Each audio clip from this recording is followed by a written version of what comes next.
Purtroppo il grande assente di questi playoff, ma solo ed esclusivamente perché è infortunato, ma è uno che la storia della Dinamo la conosce e l'ha scritta a grandi lettere, no? Massimo Chessa.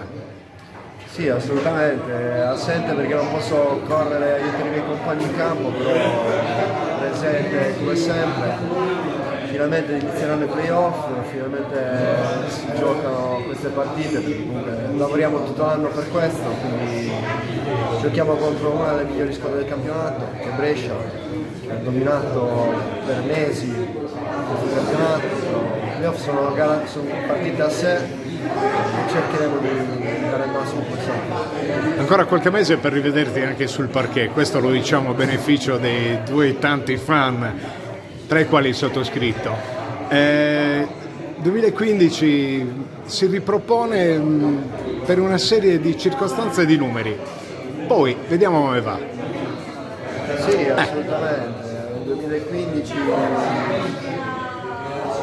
abbiamo fatto dei gran playoff, abbiamo giocato le prime partite contro Trento, che comunque era stata una grande squadra durante quell'anno, stanno giocando contro Brescia. Poi vediamo come andrà, diciamo, dobbiamo pensare partita per partita, perché se stiamo lì a pensare al dopo poi si rischia sempre di perdere a finire. Quindi, come ho detto prima, è un campionato a sé, è un basket molto più fisico, si pensa molto di meno perché giochiamo ogni 48 ore e niente, siamo carichi. Le tue sensazioni, perché tu vivi con i tuoi compagni e quindi è una squadra che ha avuto diverse problematiche nel corso dell'anno, cambio di coach, nuovi arrivi nel roster e quant'altro, però ultimamente diciamo che la quadra si vede quasi. Assolutamente, siamo ormai mesi che giochiamo insieme, sicuramente sì, abbiamo avuto degli alti e dei bassi, però le facce sono buone, ci stiamo andando con costanza e diciamo che siamo pronti per questo inizio di playoff.